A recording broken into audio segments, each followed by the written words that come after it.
Through convex mirror, reflection of light through convex mirror, उत्तल दर्पण के द्वारा प्रकाश का परावर्तन। अभी हम लोगों ने कॉन्वेक्स में पढ़ा बेटा कि लाइट रे कैसे चलती है, कैसे हट जाती है। छोटा सा इसमें जस्ट उसका उल्टा है, क्योंकि इसका जो रिफ्लेक्टिंग सरफेस है वो उठा हुआ है, वो कर्व है, लेकिन वो आउटर कर्व है। कर्व दो होते हैं, ये इनर कर्व है, ये आउटर कर्व है। इसकी सेंटर भी अंदर की ओर है, फोकस भी अंदर की ओर होगा, पॉइंट ऑफ ऑरिजिन भी अंदर की ओर है। लेकिन लाइट रे चूंकि बाहर से आएंगे, लाइट रेज कहां से आएंगे बेटा? तो हम यहां पे इसका फोकस भी इमेजिनरी ही होगा, सेंटर ऑफ कर्वेचर भी इमेजिनरी ही होगा।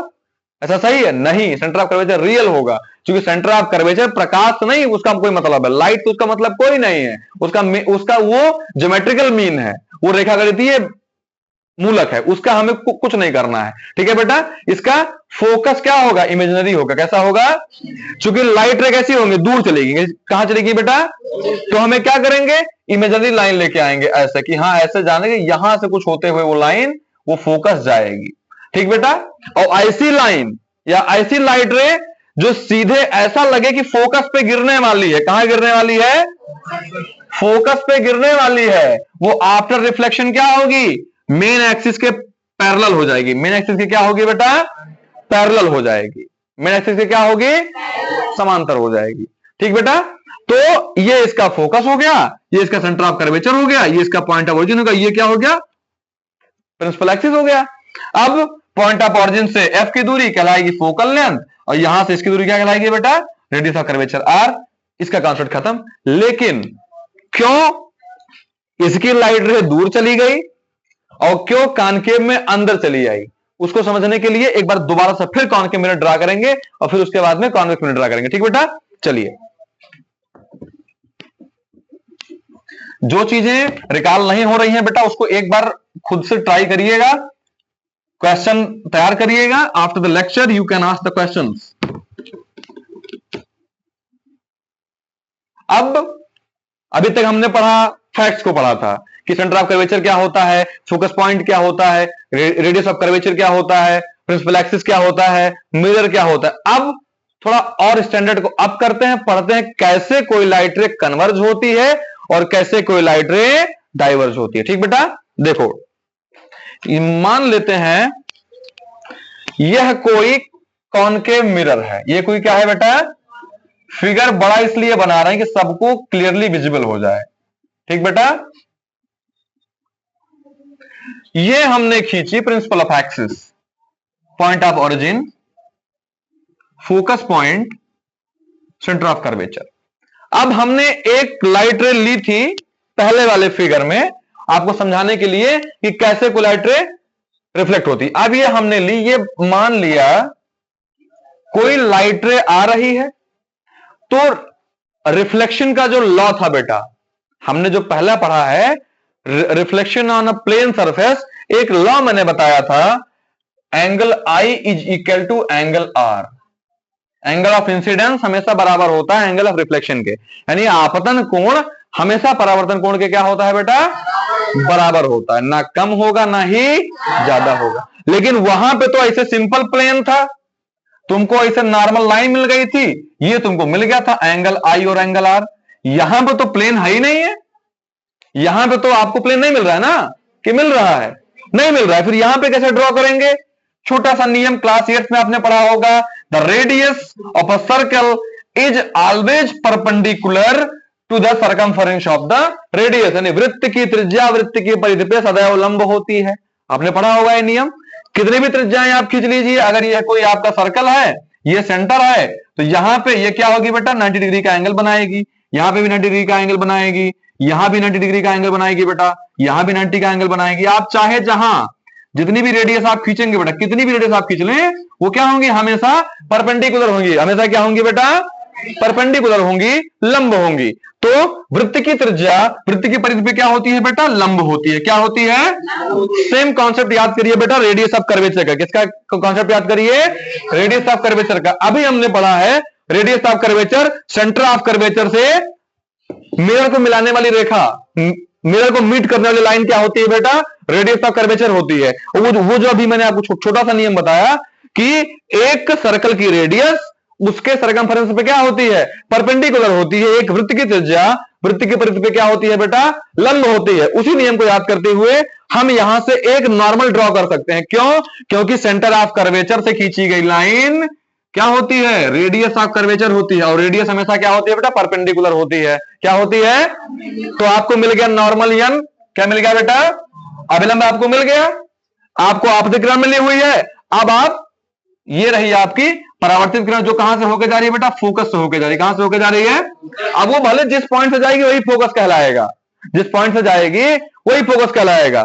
ये आपको मिल गया कोण आई, ये मिल गया कोण आर। ये आपकी हो गई इंसिडेंट रे, इंसिडेंट रे, और ये आपकी क्या हो गई, रिफ्लेक्टेड रे। क्या होगी बेटा, रिफ्लेक्टेड रे।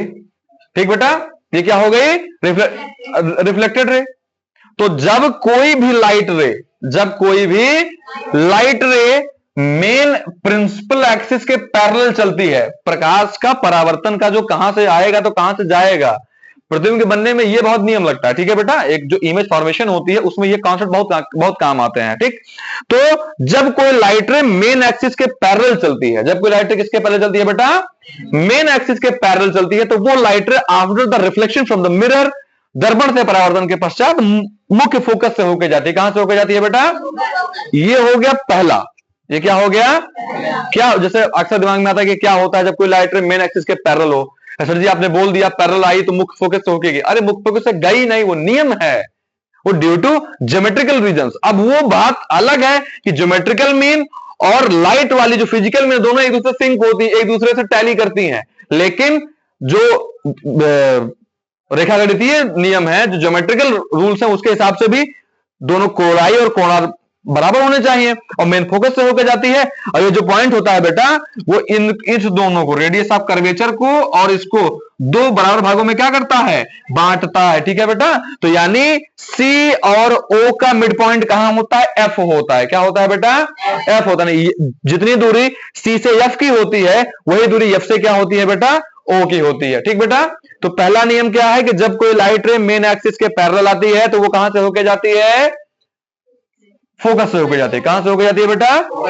दूसरा, जब कोई लाइट रे सेंटर ऑफ कर्वेचर से होकर जाए, जब कोई लाइट रे सेंटर ऑफ कर्वेचर से होकर जाए, उस पे क्या होता है बेटा, जिस रास्ते जाएगी, जिस रास्ते, उसी रास्ते क्या होगी, लौट के आ जाएगी। उसी रास्ते क्या होगी, कैसे?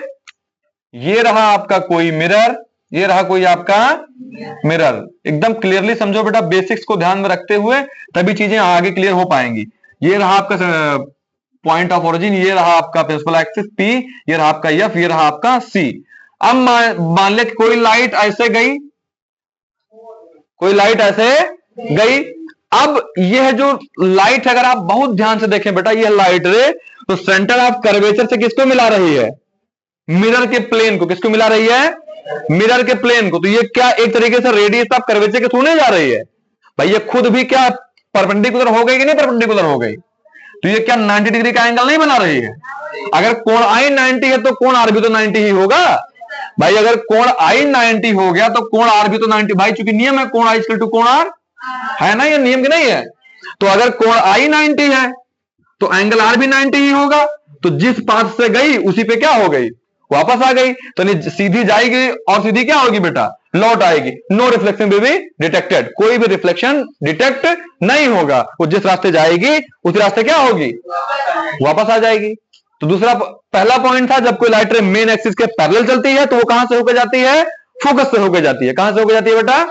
और दूसरा पॉइंट क्या है, जब कोई लाइट रे सेंटर ऑफ कर्वेचर से जाएगी तो जिस रास्ते जाएगी उस रास्ते क्या होगी, किसी भी पॉइंट पे आप ड्रा करके दे सकते हो। यही पॉइंट नहीं है, आप यहां करो लौट आएगी, यहां करोगे लौट आएगी, यहां करोगे लौट आएगी।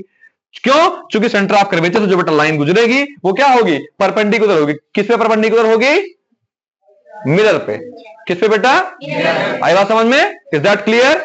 The third one is when a light ray passes through a focus point. जब कोई लाइट रे फोकस पॉइंट से होकर जाए तब क्या नियम है बेटा, again we will draw mirror. एक में इसलिए नहीं बता रहे हैं बेटा, क्योंकि अभी एक में सब कुछ सबमर्ज हो जाएगा तो बराबर क्लियर होगी कौन सी लाइट सर ने कहां से बना दी। ठीक बेटा, the third one is again एक मिरर हम ड्रा करेंगे। ये रहा हमारा principal axis P, O, C, sorry F and C। अब एक लाइट रे फोकस से होकर जा रही है। कहां से होकर जा रही है बेटा? ये रही लाइट रे, ये रहा फोकस पॉइंट, हमने यहां से ड्रॉ कर दी। अब इसमें भी तो हमको नॉर्मल चाहिए कि नहीं चाहिए? नॉर्मल कहां से ड्रॉ करेंगे? सेंटर ऑफ कर्वेचर से। कहां ड्रॉ करेंगे बेटा? अगर कोई पूछता है कि क्यों आप सेंटर ऑफ कर्वेचर से ही नॉर्मल ड्रॉ कर रहे हैं, तो आपका एक लाइन का जवाब होगा कि sir the line drawn from the centre of curvature to the mirror is perpendicular to the plane. ठीक है बेटा, वो रेखा जो वक्रता केंद्र से दर्पण को मिलाए वो क्या होती है? लंब होती है। क्या होती है? और नॉर्मल हमेशा 90 डिग्री पे बनता है, तो इसलिए हम बार बार सेंटर ऑफ कर्वेचर से लाइन को ड्रॉ कर रहे हैं। बस बेसिक सा कॉन्सेप्ट है बेटा। अब यहां से आप क्या करेंगे? एक नॉर्मल ड्रॉ करेंगे। क्या करेंगे बेटा? ये हमने नॉर्मल एंड ड्रॉ कर लिया। अब नॉर्मल और इंसिडेंट रे के बीच में बनने वाला कोण क्या है बेटा? Angle of incidence. क्या है बेटा? एंगल ऑफ इंसिडेंस क्या है? आपतन कोण। क्या है बेटा? आपतन कोण। और फिर यहां से ये लाइट रे होके जाएगी तो ये क्या है? Angle of reflection. क्या है बेटा? एंगल ऑफ, दोनों बराबर होने चाहिए। आप प्रोटेक्टर का, चांदे का इस्तेमाल करके इसको बना सकते हैं। तो तीसरा पॉइंट क्या हुआ बेटा? कि जब कोई लाइट रे मेन फोकस से यानी फोकस से होके जाती है तो वो क्या होता है? After the reflection it becomes parallel to the principal axis. वो लाइट रे क्या होती है? प्रिंसिपल एक्सिस के पैरेलल हो जाती है। प्रिंसिपल एक्सिस की क्या होती है बेटा? Is that clear? कोई समस्या? चौथा पॉइंट क्या है? जब कोई लाइट रे मूल बिंदु से जाए यानी और पॉइंट ऑफ ऑरिजिन से, तो बेसिक से देखिए, पॉइंट ऑफ ऑरिजिन पे जब कोई लाइट रे गिरती है बेटा, ऐसे गिरी तो क्या होगी? ऐसे लौट आएगी। ये इसका नॉर्मल पैसे ड्रा ही है, तो angle I and angle R हर एक स्टेज पर, हर एक बिंदु पर ये क्या होंगे? Angle I is equal to angle R। ये कॉन्सेप्ट आप कभी भी नहीं भूलेंगे। अगर रिफ्लेक्शन ऑफ लाइट है, अगर रिफ्लेक्शन ऑफ लाइट है तो एंगल I और एंगल R हमेशा क्या होंगे बेटा? बराबर होंगे। इसी को कॉनकेव पे देखेंगे, जस्ट इसी का उल्टा होगा। यहां पे सब रियल लाइंस हैं, यहां पे सब रियल लाइट रेज हैं, फोकस पॉइंट भी रियल है, सेंटर ऑफ कर्वेचर भी रियल है, रिफ्लेक्शन ऑफ लाइट भी रियल है। वहां पे सारी की सारी चीजें इमेजिनरी हो जाती हैं, काल्पनिक हो जाती हैं। क्यों? क्योंकि उसका जो बाहर का हिस्सा होता है बेटा वो चिकना होता है। उसको भी देखते हैं। ठीक है,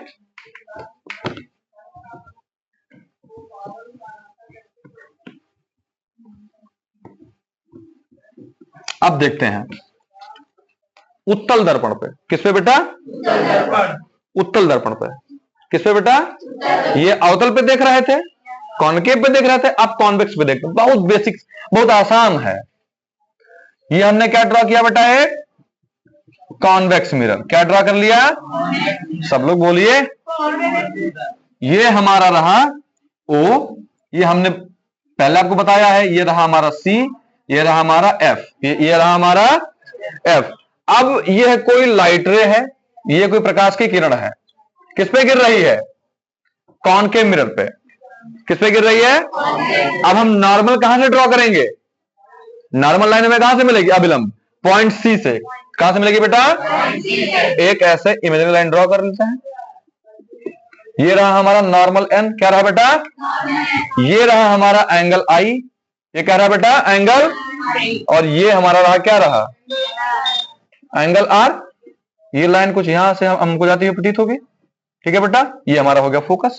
यानी जब कोई लाइट रे कॉन्वेक्स मिरर के प्रिंसिपल एक्सिस के पैरेलल आती है तो वो ऐसा फील होता है, ऐसा कि वो कहां से होके जा रही है? फोकस से होके जा रही है। कहां से होके जा रही है? फोकस से होके जा रही है, पहली कंडीशन।